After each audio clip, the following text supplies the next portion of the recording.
जय श्री कृष्ण दोस्तों।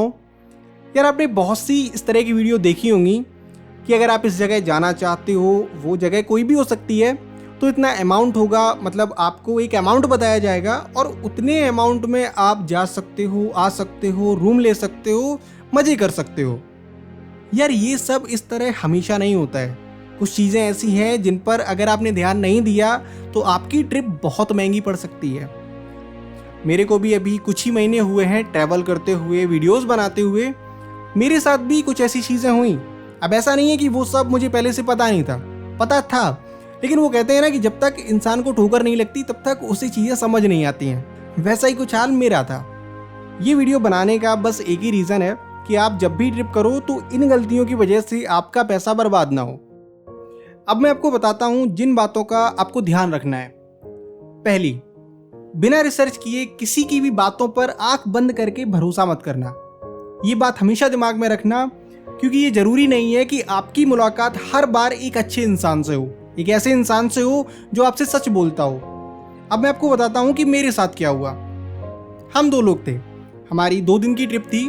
पहले दिन हमने पार्टीशन म्यूजियम घूमा और उसके बाद रात को गोल्डन टेम्पल, और अगले दिन हम लोग रेडी होने के बाद इस लोकेशन पर थे।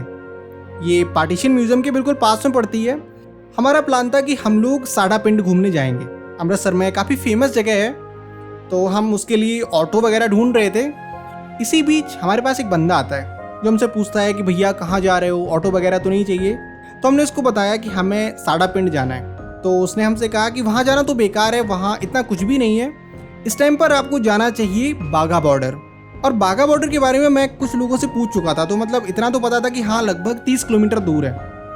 तो मैंने उस बंदे से भी यही कहा कि यार वो तो लगभग 30 किलोमीटर दूर है और हमारी शाम को 7:20 की ट्रेन है, तो हमें जाना है। बंदा हमसे बोलता है कि देखो भैया अभी 1 बजे है, हम आपको 4 जगह घुमाएंगे, खालसा कॉलेज, श्री दुर्गियाना तीर्थ, वैष्णो मंदिर और बाघा बॉर्डर, और 7:10 तक आपको रेलवे स्टेशन पर छोड़ देंगे। तो मैंने कहा कि यार फिर वहाँ बाघा बॉर्डर का प्रोग्राम कैसे देख पाएंगे। तो बंदा मेरे को बोलता है कि वो तो लगभग 4 बजे से शुरू हो जाता है और 6 साढ़े 6 बजे तक ख़त्म हो जाता है, और उसके बाद आप आइए, हम आपको रेलवे स्टेशन छोड़ देंगे। और फिर वो बोला कि अगर आपको मुझ पर भरोसा ना भी हो तो आप हमें पैसे रेलवे स्टेशन पे आने के बाद ही देना। तो मैंने कहा कि यार चलो ठीक है, बताओ कितने पैसे लगेंगे। बोलता है 300 रुपये पर बंदा। मैंने कहा ठीक है चलो। हमें वहाँ से ऑटो में जो बंदा घुमाने ले गया वो दूसरा था। हमें मिलाकर ऑटो में टोटल 6 लोग थे। तो उस बंदे ने हमें दुर्गियाना तीर्थ घुमाया, वैष्णो देवी मंदिर घुमाया, और जब खालसा कॉलेज के करीब गए तो बंदा बोलता है कि इसके अंदर जाना अलाउड नहीं है, आप बस चलते चलते इसको देख लो, अंदर तो जा ही नहीं सकते हैं। मैंने कहा यार चलो ठीक है, टाइम भी हो रहा है, बाघा बॉर्डर देखते हैं। फिर जब हम बाघा बॉर्डर पहुंचे तो वहाँ पे अंदर बैग ले जाना अलाउड नहीं होता है। तो वहाँ पे बहुत से लॉकर्स बने हैं। तो वो बंदा बोलता है कि आप यहाँ पर अपना बैग जमा कर दीजिए, और वो जो पैसे हैं 600 रुपये 2 बंदों के, वो आप यहीं पर जमा कर दीजिए। तो मैंने कहा कि यार देखो वो तो आपने बोला था कि जब आप रेलवे स्टेशन पहुंच जाना उसके बाद दे देना। तो बंदा बोलता है कि यार भैया समझा करो, थोड़ा तो भरोसा करो हम पर भी, आपके पैसे लेके तो हम नहीं चले जाएंगे, हमारा तो रोज का है। मैंने कहा यार चलो ठीक है दे देते हैं। भाई उसको हमने 700 रुपये दे दिए। हम 4 बजे बाघा बॉर्डर पहुँचते हैं। वहाँ पर जाने के बाद हमें ये पता चलता है कि 4:30 बजे से पहले तो एंट्री ही नहीं है। वेट करने के बाद फिर हमारी एंट्री होती है, हम वहाँ पहुँचते हैं, और ये सब होते होते लगभग 5:15 5:20 हो जाते हैं। फिर हम 6 बजे तक वहाँ पर रुके। वैसे ये जो 45 मिनट का टाइम था बहुत अच्छा गुजरा, वहाँ बहुत अच्छा लगा। लेकिन वहाँ का जो मेन शो है परेड, हम वो नहीं देख पाए, क्योंकि हमने कुछ लोगों से पूछा तो उन्होंने बोला कि वो लगभग 6:30 बजे से शुरू होगा। अब ऑटो वाले ने हमसे बोला था कि जो भी प्रोग्राम है वो 6:30 बजे तक ख़त्म हो जाएगा। तो भाई हमारे पास तो एक ही ऑप्शन था, शो तो हम अगले टाइम भी देख सकते हैं, हमें तो अगले दिन ऑफिस भी जाना होता है, अगर ट्रेन मिस हो गई तो फिर ऑफिस नहीं जा पाएंगे। तो हम 6 बजे वहाँ से निकल आए और 6:25 तक उस लॉकर वाली दुकान पे गए। हमने उसको बोला कि भैया हमारी ट्रेन है, हम आपसे पहले बोले भी थे, तो हमें छुड़वा दीजिए वहाँ पे। तो वो ऑटो वाला बातें घुमाने लगता है कि मतलब हम आप 2 लोगों को कैसे छोड़ सकते हैं, अब जब और भी लोग आएंगे तभी तो आपको छोड़ सकते हैं ना। तो यार मैंने उससे कहा कि हमने तो ये चीज़ आपसे पहले ही कन्फर्म कर ली थी कि मेरी ट्रेन है, अगर आप छोड़ सको तो ठीक है, नहीं तो भाई मना कर दो। अब भाई फिर वही चीज़, या तो उस ऑटो वाले से बहस करो, अपना मूड ख़राब करो, अपनी ट्रिप का सत्यानाश करो। हमारी मुलाकात हुई एक सरदार जी से। हमने उनसे बोला कि अंकल प्लीज़ हमारी ट्रेन है, क्या आप हमें छोड़ सकते हैं। सरदार जी ने बोले 200 रुपये। अब एक चीज़ मैं आपको और बताता हूँ, तो हम जब सरदार जी से वहाँ तक छोड़ने की बात कर रहे थे, तो वो जो ऑटो वाला जो हमें वहाँ से यहाँ तक लेके आया, हमसे बहुत प्यार से बात कर रहा था, वो बंदा सरदार जी को इशारा करता है कि इनसे 300 रुपये से कम मत लेना। ये है उस बंदे की इंसानियत। अब मेरा कहने का मतलब ये बिल्कुल भी नहीं है कि हर इंसान गलत होता है। मैं बस आपको ये बता रहा हूँ कि तुरंत किसी पर भरोसा मत करना। देखो, अगर अच्छा इंसान हुआ तो बहुत अच्छी बात है, लेकिन अगर वो इंसान गलत हुआ तो फिर आपके साथ कुछ भी हो सकता है। तो वो 300 रुपये के लिए अपना मूड ख़राब करके ट्रिप का सत्यानाश करने से अच्छा था कि उन सरदार जी ने हमसे बोला था कि बेटा 200 रुपये में छोड़ देंगे।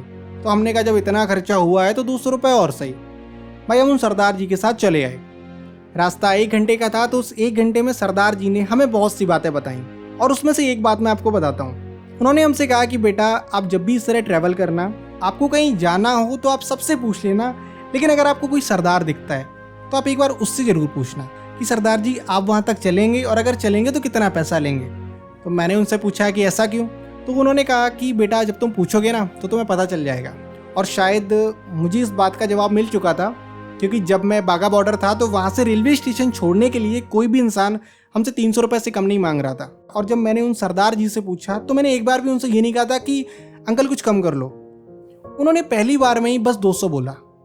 और जब उन्होंने हमें रेलवे स्टेशन छोड़ा तो मेरे लिए जो सबसे महत्व रखता है वो ये कि उन्होंने हमें आशीर्वाद भी दिया। अब मैं आपको बताता हूँ दूसरी बात जो मेरी बहुत बड़ी गलती थी। कभी भी किसी को भी एडवांस में पूरे पैसे मत देना। अगर मैंने वहाँ पे 700 रुपये नहीं दिए होते तो वो ऑटो वाला मुझे छोड़ने आता, या अगर वो मुझे छोड़ने नहीं भी आता तो मेरे 300 रुपये बर्बाद नहीं होते।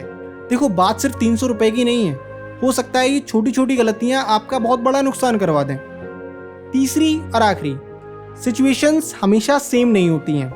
मतलब आप जिस किसी से भी बात करके या वीडियो देख के किसी भी जगह घूमने जा रहे हो तो ये ज़रूरी नहीं है कि जो कुछ उसके साथ हुआ या जिस तरह उसने ट्रैवल किया वही सारी चीज़ें आपके साथ हों। ऐसा बिल्कुल भी नहीं है। अब जैसे मेरे साथ हुआ, अगर मेरी 7:20 की ट्रेन ना होती तो मुझे घाटा नहीं होता। मैं आराम से 6:30-7 बजे तक शो देखता और फिर उनके साथ लौट आता। और जिन लोगों की ट्रेन नहीं होगी उन्हें ना तो कोई घाटा हुआ होगा और ना ही कोई परेशानी। लेकिन फिर वही है ना कि मैंने भरोसा किया, मैंने एडवांस पैसे दिए, तो गलती पूरी तरह बस मेरी ही थी। और फिर वहाँ पर खड़े होकर उनसे बहस करना, अपना दिमाग ख़राब करना, ये सब मेरी उससे भी बड़ी बेवकूफ़ी होती। तो जब भी ट्रिप पे जाना, भरोसा बहुत सोच समझ कर करना, एडवांस में पैसे कभी मत देना। और ये तो बिल्कुल भी मत सोचना कि जिसको आप देख रहे हो, जो कुछ उसके साथ हो रहा है वही सब आपके साथ होगा। वैसे एक बात और, ये बात मेरे पिताजी ने मुझे लगभग 1.5 साल पहले बताई थी। तब तो मुझे ये चीज़ समझ नहीं आई, लेकिन इस ट्रिप में बहुत अच्छे से समझ आ गई कि भरोसा, दया और दान बहुत सोच समझ कर करना चाहिए।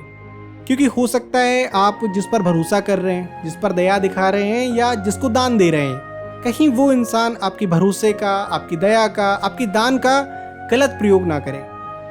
इस वीडियो में फ़िलहाल इतना ही। मिलते हैं अगली वीडियो में, तब तक के लिए जय श्री कृष्ण।